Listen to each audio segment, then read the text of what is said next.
Anthony Adebayo. We off the record. With you there, but if you're a coach, do you take that chance? Yes. You can reach us at the Off the Record Show at gmail.com. Anthony Adebayo. And the most accurate sports coverage.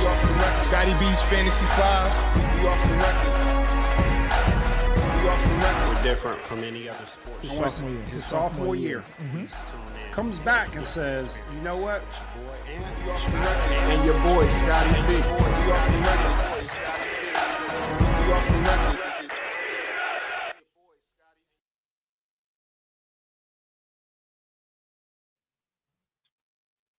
Good day, good day, good day. Hello there. Got you on mute, Scott. Scott here. What up, man? Oh boy. Whenever I'm not around, Scott, if I'm not there, man, you off mute. You good? Oh God. It's all good. Ladies and gentlemen, this is Off the Record. I'm off mute now. Yes. Thank you. I was gonna start. Just everything is moving super slow, choppy. It's all good. It's all good. We gonna figure it out as we go along. But this is Off the Record. I'm Anthony Adebayo.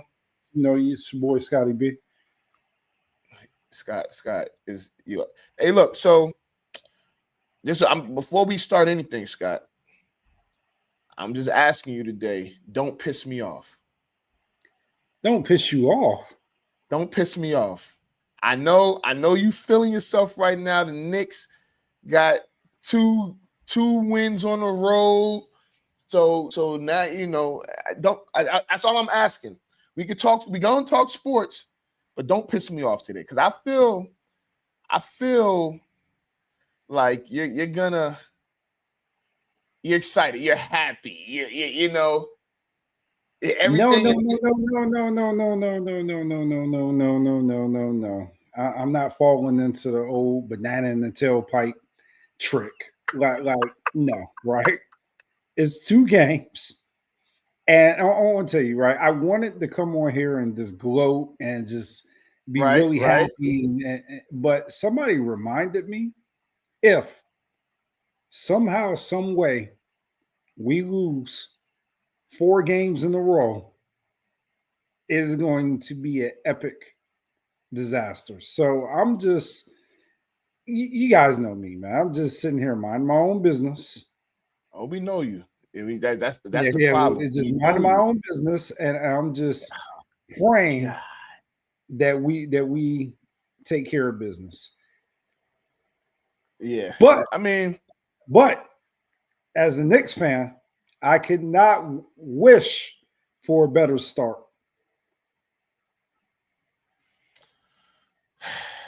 Well, I'll say this. Their second halves look pretty good. They found a way to come back from 20 points down. I was talking about you. I'm starting to get pissed off. So for everybody that don't know, I'm on the road right now. My got picking up my daughter. So the connection, I don't know what's going on right now because this joint is not how I like my connection to be. But nonetheless, we're gonna rock out. We're gonna figure it out, like I said, as we go along, and just bear with us today. It ain't our fault. That's what I'm gonna say. It ain't our fault. But my question, because we got a lot to talk about. We got to talk about the NFL draft, and of course, I know the Shador situation is kind of run its course, but there's other info. He got his number. They didn't give him number 2. They ended up giving number 2 to a journeyman receiver who probably doesn't deserve to wear number 2. But I guess we could start with the NBA playoffs. The first round is over, and I know we're gonna get to the Knicks, but I want to talk about that Minnesota Lakers series real quick. and get your thoughts on it, because it was a lot of Lakers in 5, Lakers in 6, and they ended up losing in 5. We didn't really get a chance to talk about it. So what were your thoughts on that Lakers Minnesota series? We got to give Minnesota a lot more credit, and I think we started to drink the juice a little bit too early with the Lakers. I mean, they had flashes, but for the most part, JJ Redick, he didn't make a lot of adjustments in that series. It was bad. It was bad, and I'm starting to question. And not saying that LeBron had a bad series or anything like that, but what is the future for him? Because it's obvious. This is just the way I kind of look at this, right? Okay. He's at the point in his career, regardless if he could be the second best player on the team, he might need to be the third best player and take a reduced role. Wait. He's 20 seasons in. He's 20 seasons in. So what does that have to do with anything? If he's still one of the top 2 players on the team, why would he I think the problem with this team was, one, they didn't have no inside presence, they didn't have a rim protector.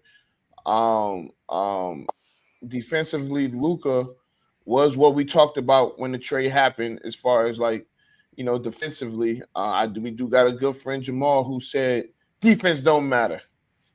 Only defense matters. It matters. It matters. So, but I think that JJ Redick showed that he was a first-year coach in the playoffs this year. I think that he did a pretty good job during the regular season, but in the playoffs, he got out coached. And I don't know what he was thinking. It was one game. He didn't sub anybody in the second half. I mean, at that point, shoot, we can do that. Right. We could do that. So I think that the combination of them not having no big man, them not playing Jackson Hayes, and JJ Redick just looking like a rookie coach in the playoffs, I think that all played a part as well. No, I agree. Let me get back to the comment I made, because I think a lot of people may misconstrue this. I get LeBron James is still that guy, right?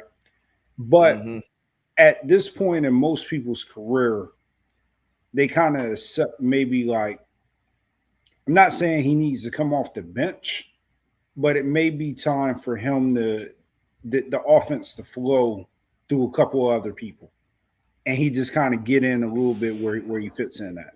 And maybe that's 16 points a game. You know what I mean? Maybe that's facilitating the offense. Maybe that's doing whatever, but it may just be time for him to kind of just reduce a little bit, man. But why? What in his game is making you say that? I'm confused at that. Result. Because it's like, huh? Result. You said results. Result.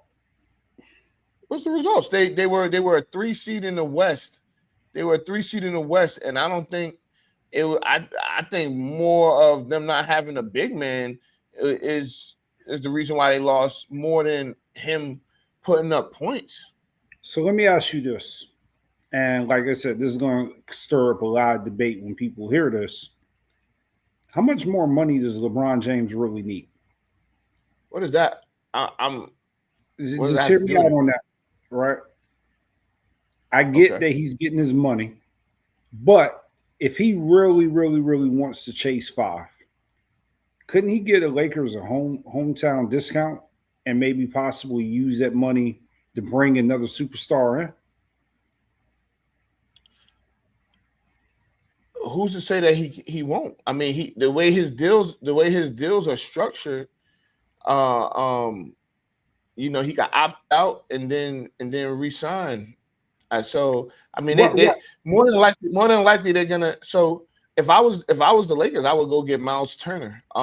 You may not be able to pay him. He may not get max money, but I mean, he's somebody that could protect the rim.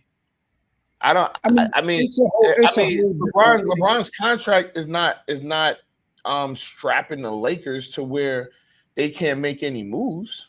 They got to pay Luka. and they have the money. They have the money to pay Luka. But I don't know. I just look at like what is his next steps, and that's what's going to be kind of the determining factor of his last dance with the Lakers. You know what I mean? Like, how long is he going to play? And when is the team just become Luka's team? You know, is he going to sit there and he going to say, okay, I need X, Y, and Z money. I need to be the second option, still the first option. Like, what does that look like for the Lakers? And I think they really have to define that in the coming years. Scott, he averaged 24, 8, and 8. I mean, that it ain't like he was averaging 30 and taking all the shots. He was averaging. He's been consistent pretty much his whole career. His numbers, his scoring has come down a little bit, but I mean, the rebounds and the assists are still there. So the way I kind of look at that is, he averaged 24, 8, and 8. I feel like a lot of superstars. Well, I shouldn't even say a lot, but I say like there's superstars out there that could have averaged more points had the organization not asked them to reduce their role and move into a different direction.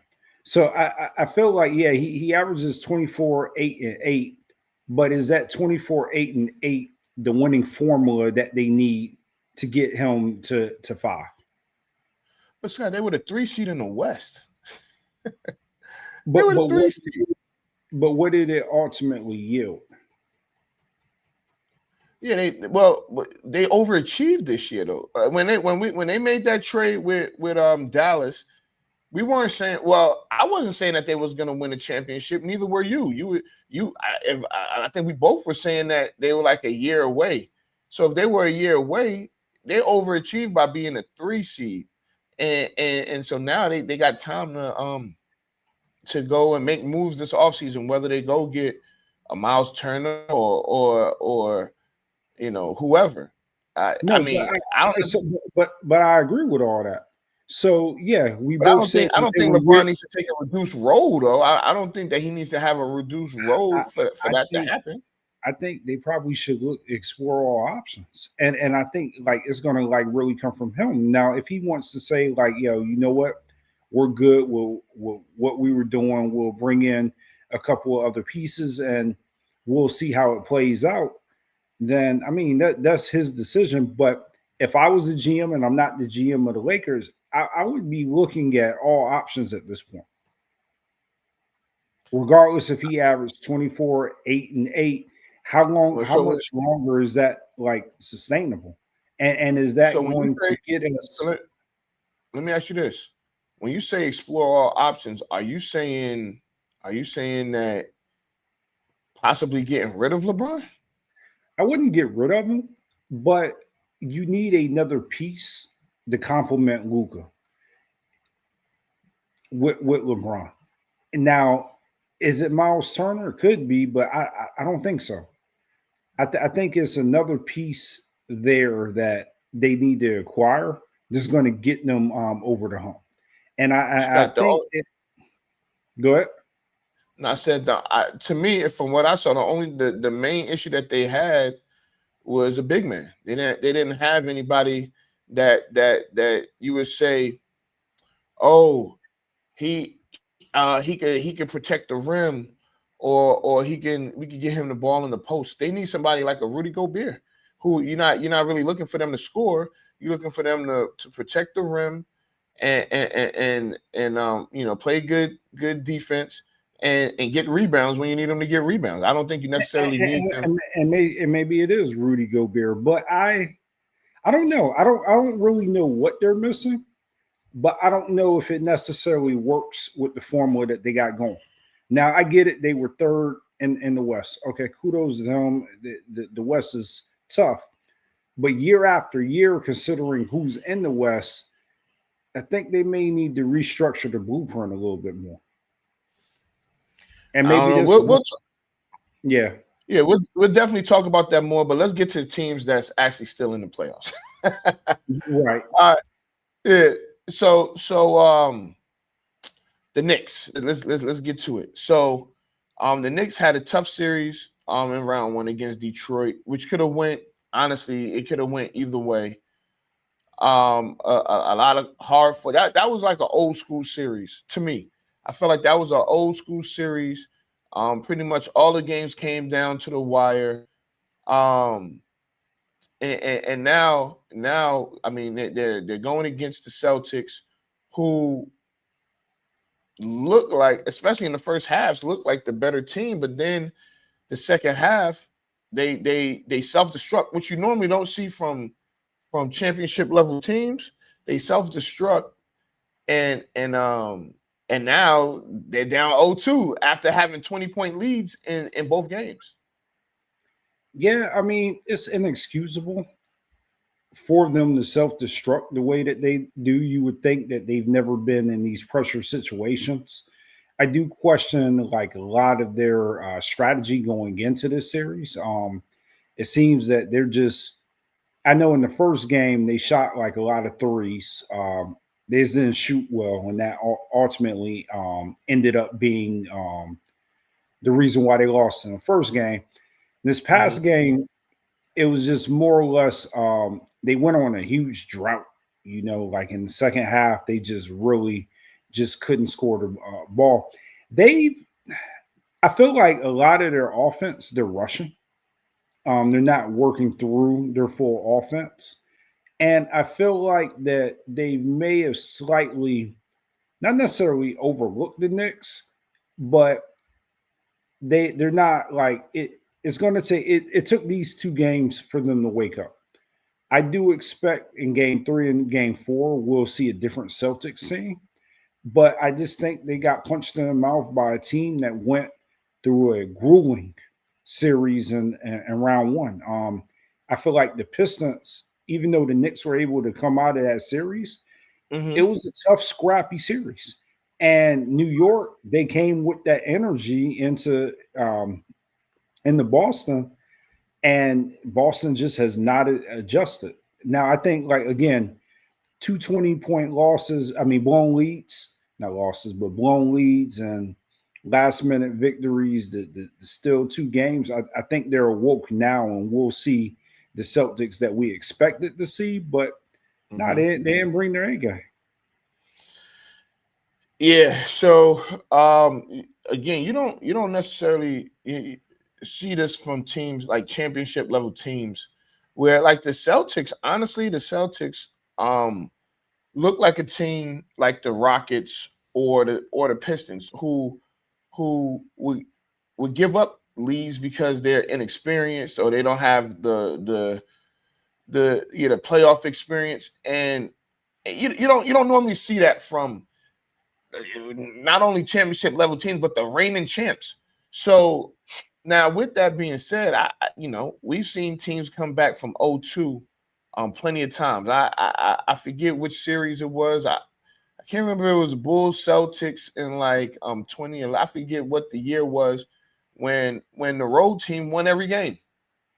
So if that happens to be the case here, then the Celtics are going to lose the series. But I do feel like that the Celtics are going to turn it around. I expect them to win the series. I know you don't want to hear that, but I expect them to win the series. I can't overlook that that they were up 20 points in both games. So That's funny. Nah, I yeah. should have. I mean, look, I see it right, and a lot of people they do say, okay, yeah, they were up 20 points, but I don't think the Knicks have necessarily played their best ball either. I think that they just wanted it a little bit more. And sometimes in sports, you don't know the outcome. I mean, like if somebody is like really just wants it a little bit more, you end up winning. Now, the Knicks, they're playing with house money. A lot of people don't expect them to win this series, but if they go out there and they take two more games, they just need two more. It's going to shock the world. Oh, yeah. I think we could do it. I haven't seen anything that has made me believe that the Celtics just have this series in the bag. Now, just Oh, knowing, absolutely not. I don't think they have the series in the bag. yeah, just knowing the history of sports, like you said, plenty of teams have came back from 0-2. I get it, but boy, did they drop the ball these first two games. I mean, they really, really, really dropped the ball. So I tell you, I know a ton of Knicks fans, and trust me, they've been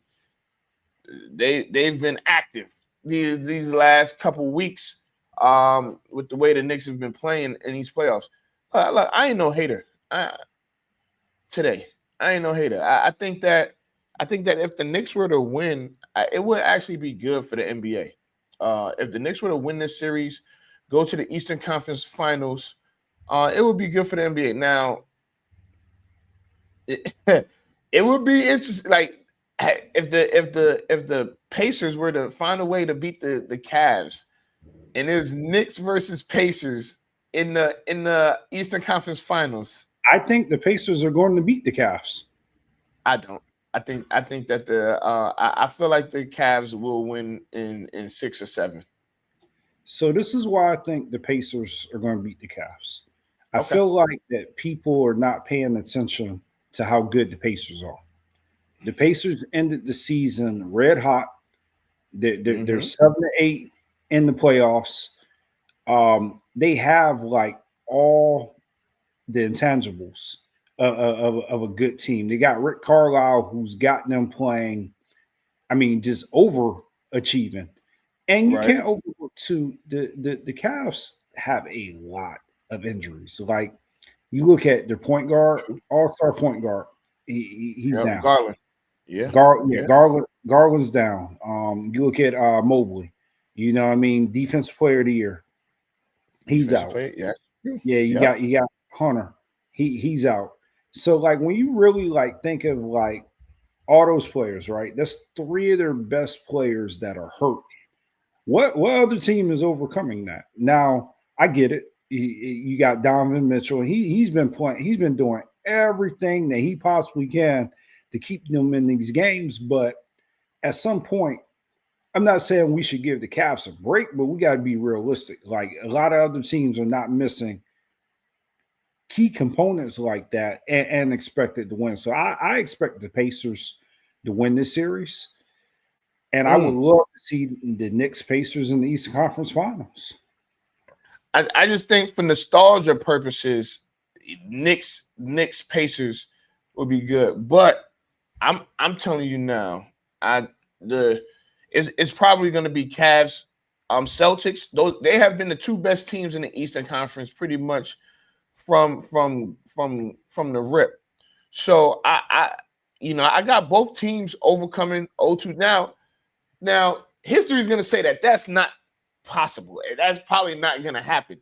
But history is also meant to be made and meant to be written. So I got both teams that are down 0-2 winning their series and heading to the Eastern Conference Finals where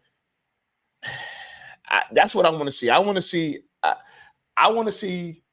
Cavs, Celtics, because I feel like that'd be more entertaining than Knicks, Pacers, right? I think Knicks, Cavs. I don't even think that.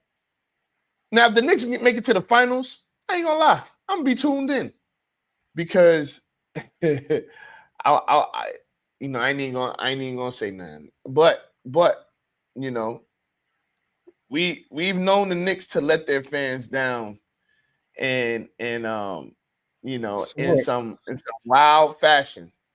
look, I got that Knicks Boston series. I got Knicks in 7. I think we're going to a game 7. I got the Pacers. I got the Pacers in 5. Yeah, I got the Pacers in 5. The Pacers in 5. Pacers in 5. Jeez. Nah, that no, Scott, you're tripping. All right, but all right, we'll keep Hey, that. you heard it here first. So you got Knicks in 7, Pacers in 5. I got Celtics in 7 and Cavs, and I think both series go to 7. I think both series go 7. Even if they're split, if it goes 3-1 both ways, I still think is but we'll see. So let's go to the West for a second. You got the Warriors and Timberwolves. Like you said, people got to put respect on the Timberwolves. And then the other, you got OKC versus Denver. Now, I think OKC is gonna win that series. Honestly, if you're talking about going 5, I think OKC is gonna win 4 straight and go to the Western Conference Finals. Now, the Timberwolves, Warriors. I think this Steph injury, is Muddies the water. Huh? I say it muddies everything up. Absolutely. You're gonna need Jimmy Butler. You're gonna need Jimmy Butler to be playoff Jimmy, and you're gonna need Draymond Green to be like 2016, 2015, that type of Draymond who put up a 30-point triple-double in the game 7 of the finals. I don't necessarily think he has to put up a 30-point triple-double, but I do feel like he needs to be more active on the offensive end, which is what he did when Steph went out. So they're gonna need that, and of course they got Buddy Hield, but they're gonna need that. Well, the difference, I'm really looking to the supporting cast out there with the Warriors, right? Okay. Steph, he garners a lot of attention. Like a lot of attention goes his way when he's on the court. So it's going to be different without playing without him on the court. But those guys, man, they just need to step up. Now, it's going to be this is a tough ask. Now, I have the Wolves in 6. I think this is too much of a tough ask. Because who do you have now? Steph is going to miss 3 games minimum.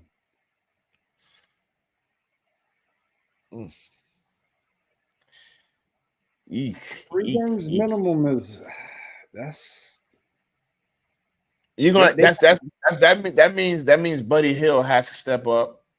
I mean, and not just Buddy Hield, everybody has to step up. Everybody. You gotta wait. Yeah. I think losing Steph, it kind of, like you said, muddies the waters. It kind of levels the playing field a little bit. But I still do think the Timberwolves got a good team. So you got the Timberwolves going to the Western Conference Finals. Who you have them playing? Oh, I got them playing OKC. I will say this, right?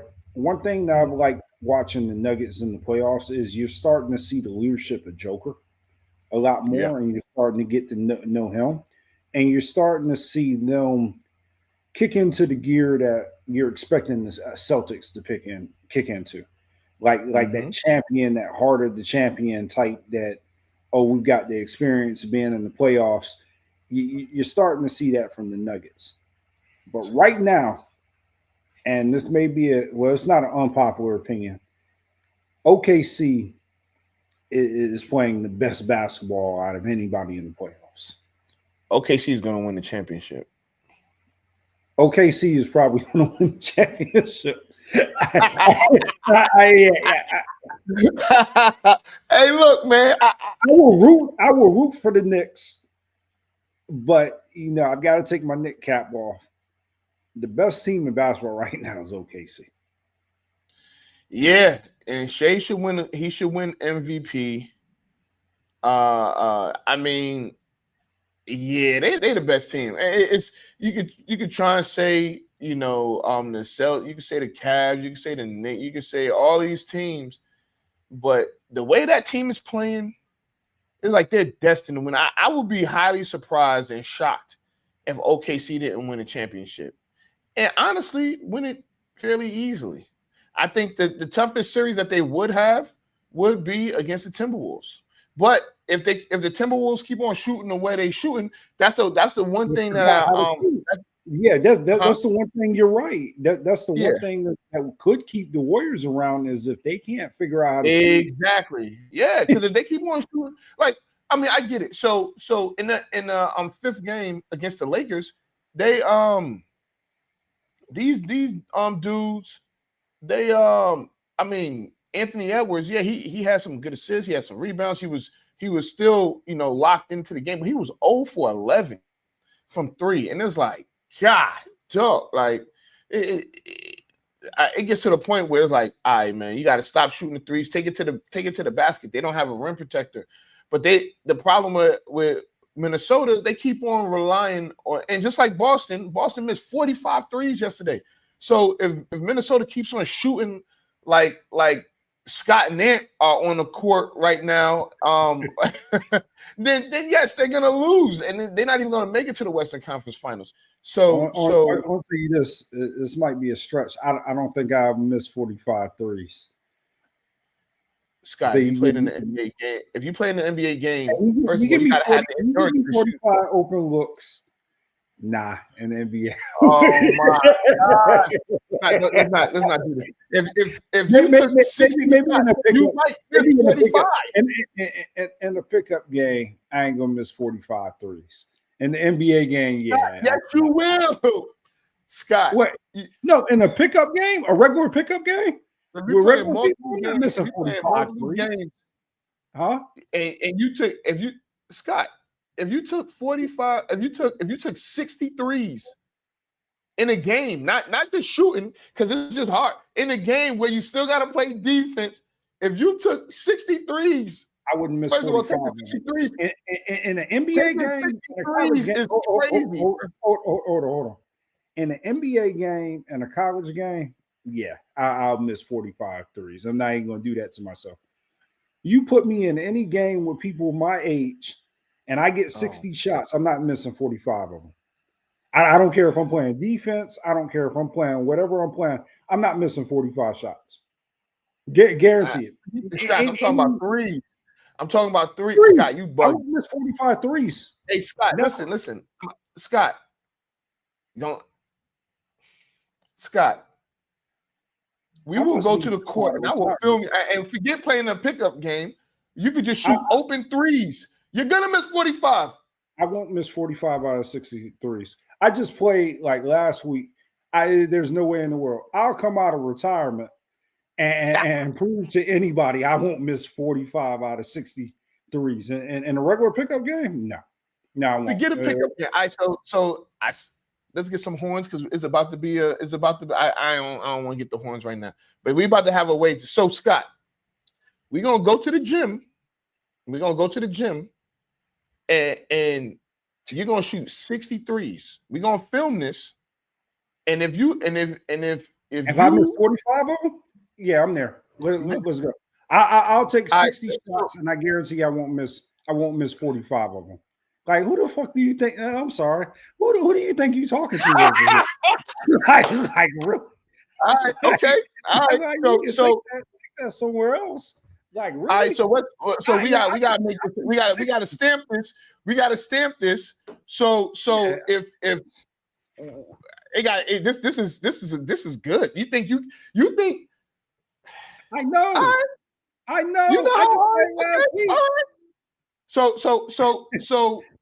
you didn't shoot 63s. What are you talking about? When I shoot, and I shoot, we'll say once every 60 days or whatnot, there's no way I'm missing 63s. I could be 60 and won't miss 45 threes. I'll be 70 and I won't miss 45 threes. Now, right, so we need a bet, Scott. Matter of fact, let's make this a dinner bet. Let's make this a dinner bet. You're betting. Let me get this straight. You're betting if I took 60 shots, I would miss 45 of them? Are you crazy? Yeah. Put whatever you want on Yeah. that. Put whatever you We'll put. bet. We'll bet dinner. We'll bet dinner. Okay, go ahead and cash at me already. Like literally. Listen, everybody. We're gonna go to the gym, and he's gonna shoot 63s. We ain't shooting free throws. We ain't doing layups. We're talking about 3-pointers, right? And not in just one. You going all around the arc. I can go all around. I could do 10 from each point, and I won't miss 45 of them. Are you crazy? Like like literally. Okay, all right. So we got a deal. That's crazy. We got a deal. That's yeah, we got a dinner on that. That's nasty. So okay, all right. That's like me telling you can't kick a 15-yard like field goal.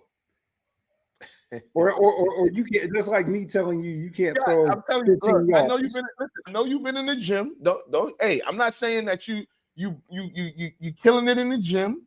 I won't. I'm not discrediting you there. But what I'm saying is, 60 shots is a different beast. Like your shoulders gotta and it's not. We're not stopping. All right, you're taking it. I'm grabbing the rebounds since I'm the one saying that. 60 shots. 60 shots, not a lot of shots. You know, most players put up 500 shots. 60 shots is not a lot. Okay, all right, and all right. So we got the bet. We locked in.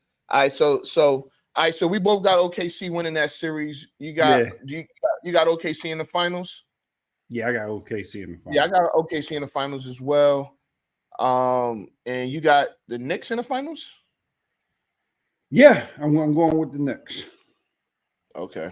All right. So I mean I got I picked Boston before the playoffs started to go to the finals. So I think that might be the last leg of a parlay that I got. So I think I need Boston to win a championship. But all right. So we didn't get a chance to talk about the draft last week. We didn't record last week for it wasn't our fault, y'all. So don't try and beat us up and doing this. But let's talk about, I know it's ran its course, but who cares? Shador and his slide. I want to hear your thoughts because I know we've had some conversations, but I want to hear what you think about that. At first, I thought it was a little crazy, but I think we might have overblown this in the media. I think the reality is that a lot of teams didn't necessarily see him as a potential starter. And then I think like his role, like most teams see him as a backup, but were a little bit reluctant that if he was going to accept his role as a backup. And then I think for like the third and fourth rounds, a lot of teams, this was like, you know what? I don't want to be bothered with the type of hassle that this is going to bring to a third and fourth rounder. So I think teams just started just to maybe second guess themselves a little bit to where it's like, okay, well, he's not worth the hassle. I was shocked with the slide. And I personally, if I was a GM, I probably would have went ahead and took him just based off of the talent that I saw. But I guess a lot of teams didn't really think that he was worth a first or a second rounder. I still think it's BS.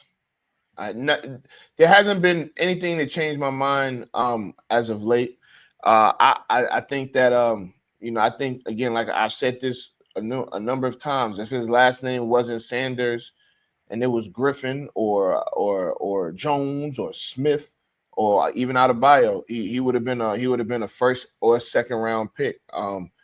Him sliding out of the first round, I still have an issue with because One, I think he was better than Jackson Dart. You know, he I personally thought that, I personally think that he's better than Cam Ward. But if I could understand them, having Cam Ward at one, and I'm not opposed to that. But I mean, my eyes tell I'm not blind, and I've watched him play. I watched Dylan Gabriel play. I watched Jalen Milroe play. I watched Jackson Dart play. I watched a lot of them play, and I know the last 2 years he's been better than all of them. So I agree there, but let me ask you something, because you just kind of triggered a question. Okay. If his last name was Saunders, do you think it wasn't Saunders? Do you think that he would have approached the draft process a little bit different? That's a good question. Because I agree with you talent wise. You're spot on with that.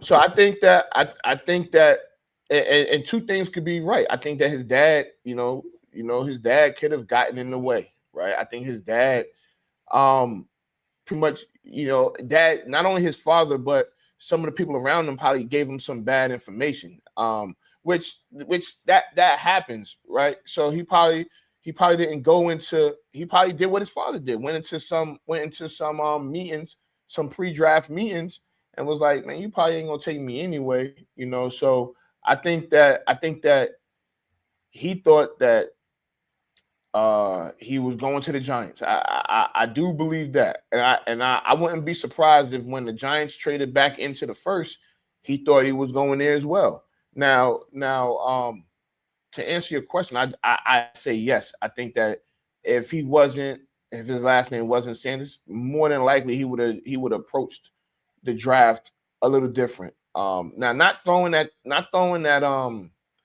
at the combine. A lot of quarterbacks don't throw at the combine, so I'm really upset at that. Now, from what we hear is that his meetings were terrible with a lot of teams, Right. and if that's the case, then yeah, I can understand that. But I can understand the slide. I can't understand the slide to the third day in fifth round. Now, one thing I did like. He said his interviews was that bad, though. Well, they said he was going in there. I'm prepared. I get that. I get that, and I know it is a job interview, but this ain't a job interview to be the manager at one of your local stores or this is something where we know what you can do. I mean, I'm sorry, we have film on what you can do. Right now, again, we're not in the locker room, so we don't know all of that. We're not in the locker room, so I get that part. But one of the things that we've constantly heard was that Shador is a leader. You didn't even when he was one of the most sacked quarterbacks in college football, you didn't really see him throw his line under the bus or throw teammates under the bus.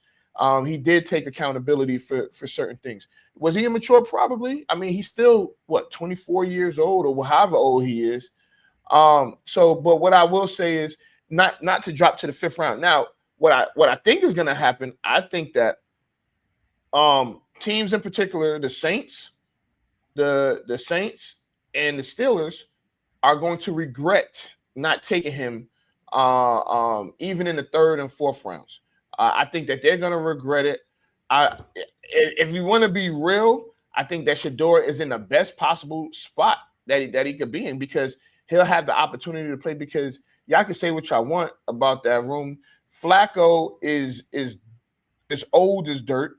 Deshaun Watson is hurt, and he was still cooked when he was playing last year. Kenny Pickett, when we see him, he wasn't that great. I think we all agree that, or most people agree that he's better than Dylan Gabriel. So yeah, he's gonna have an opportunity now. The problem is he's behind the 8 ball in the fact that he's considered the 4th string guy because of the way he was drafted. I don't think that's going to last long. I know they have rookie mini camp this weekend. I don't think that's just going to last long. I think that it may have lit a fire under him and possibly helped what his career can be. Because if he was going to be a first or second round pick, you have immediate. They're gonna be like, oh, if he messes up even once, oh, he's a bust. Now he's a third day draft pick. I mean, he's gonna be the most popular a fifth round pick that we've seen in some time, and you can already see it because his jersey sales has been top 3 for the rookies. I mean, you got arguably the greatest quarterback ever. That was a 6th round draft pick, so it really doesn't matter like where you get drafted at. I am in agreement with you that some of them teams that passed on him 3 and 4 times, like that made no sense. Like I could see maybe falling out in the 1st round, falling out in the 2nd round, but for like Pittsburgh, they like continue to pass on them. And they still don't got no quarterback. And they still don't have a quarterback. It didn't make any sense to me there, Yeah. So and I mean, I know the initial shock of him sliding because we've never seen anything like this before. Somebody who was, going into the season was like a top 5 pick, and then he just it was crazy. So some things happen post draft. I guess one of the main things that just happened recently was George Pickens going to the Cowboys. I thought that was a phenomenal trade on the Cowboys side. I don't really care what Pittsburgh thinks they know about George Pickens. I don't care if they feel like he's washed up. I don't care if he feels like he has character issues. I mean, I hope that they were just getting rid of him because they knew that next year they weren't going to pay him, and they wanted to get a trade for him while they can get the most out of it. But yeah, the Cowboys got a steal. The Cowboys have a steal, a legitimate steal. Here's the good thing about this, right? I feel like George Pickens is smart enough to know he's in a prove it year. He has to prove that he's a guy, right? That he doesn't have to be Jamar Chase, but shit, be T. Higgins. You know what I'm saying? Be the Robin to CeeDee Lamb's Batman, right? And I feel like initially I was like, no way, right? Because we ain't blind. Again, he's been problematic. You could call him a diva, but look at the quarterbacks that he had to deal with, right? Like let's not act like he didn't have to deal with Kenny Pickett, Mason Rudolph, Justin Fields, who really Justin Fields did play pretty decent, but he was running a lot. He rarely threw for 200. Russell Wilson. I mean, he didn't have Seattle's Russell. He had a okay Russell, but I think that that has to play a part. I mean, he is a receiver and they want the ball. I think we're letting the Steelers off the hook. I mean, you said who? We're letting the Steelers off the hook. How this so? This is what the Steelers do. The Steelers will go after this bad character guys that have a lot of talent. Like that's their MO. They'll I mean, that's what they do, and they hope that Mike Tomlin could kind of basically like reel those guys in. And sometimes it works, sometimes it doesn't work. So it's not unlikely for them to take a receiver, because it's like receiver get them there, and then figure out like, okay, a couple years, okay, is this person in the plans moving forward? If they're not in the plans, and then they'll figure out how to get another receiver. I know me and you had talked offline about this. Aaron Rodgers to the Steelers. Do you think that that's really happening? I mean, at this point, it has to happen. I mean, what else are they gonna do? I mean, I don't know what else can happen for. I mean, are there any other quarterbacks that are available for them to sign? I mean, because if you're going into the season with Mason Rudolph and Skylar Thompson as your quarterbacks, you might as well go ahead and fire Tomlin right now. It ain't no point, because they're gonna stink. They're gonna be one of the worst teams, and they're gonna be the worst team in their division, worse than the Browns. If those are their options at quarterback, so they at this point don't have a choice but to go get Aaron Rodgers, and they probably have a handshake deal, and they probably are saying, well, we let's get you in here, but he hasn't been there. We've seen video of him throwing the DK Metcalf, working out with DK, so they have to. It's either Aaron Rodgers is going to retire or he's going to play for the Steelers. And honestly, if I'm being honest, I don't think he's going to do that great with the Steelers either. No, and I'm wondering how much like he was in the know that they were getting rid of George Pickens. Yeah, very, very, very, very, very interesting. But just more to come on that, and we'll see if. Yeah, but he'll be in Pittsburgh. I highly doubt that he wouldn't be in Pittsburgh. I think that Pittsburgh can't be that stupid. And then I'm sorry, and they got Will Howard from Ohio State, who may eventually be a guy, but I mean, not this year. No, not this year. So we're gonna see in regards to that. Rookie minicamp.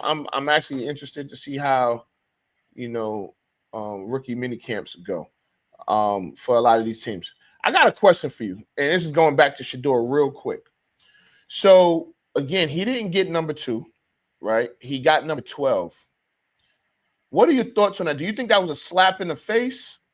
I have my thoughts on that. He's a 5th round pick. What does that have to do with anything? I mean, what does him getting his number, his college number, have to do with anything? I mean, he needs to go. No, I don't think. I don't think so. I think he got to get out the mud. He has to get. If he wants his number, he probably needs to pay that journeyman. Like right now, like a number is the least of his problems. Like he's got to get in there and get out the mud, man. So I think that one, I think they did him a favor. See, this is why I think the Browns are looking out for Shedeur. I wouldn't want a number 1 by Tim Couch. Tim Couch was trash. And some of the other guys that wore number 2 for the Browns organization, right? But the number 12 is one of the most famous quarterback numbers. The number 12. You think about some of the number 12s that's been in the history of the game, then you're like, oh, okay. You got, of course, Tom Brady. You got Kenny Stabler. You got Aaron Rodgers. You got Doug Williams. The list goes on. There are a lot of number 12s. Terry Bradshaw. So I think they did him. I think they looking out for him. I think that number. I mean, you'd be surprised at what people think about with numbers. Like you would be surprised that some people wouldn't. Some people wouldn't even. They'd be like, oh, they wouldn't even want to play on the team because they couldn't get a particular number. It's the weirdest thing, but yeah. So I didn't think too much into it, but I do know it was, people tried to make it a thing. I didn't think it was a thing. Yeah, before we get out of here, right?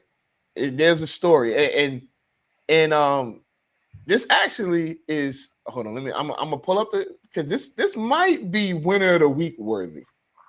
Hold on one second. I'm gonna get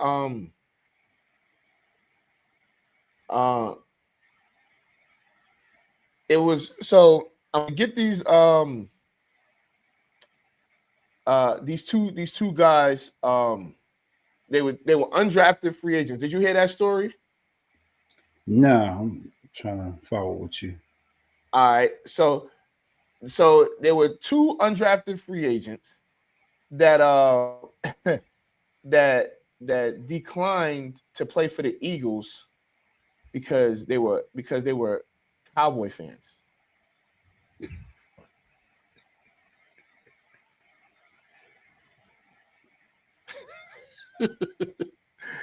I'm gonna do my research. But I saw that yesterday, and I was like, no way. Yeah. All right. So, mind you, they were not drafted, and you know, excuse me. Now, you do still get. So, the players were. It was a receiver and a DN, Montrell Johnson Jr. and Derek Powell.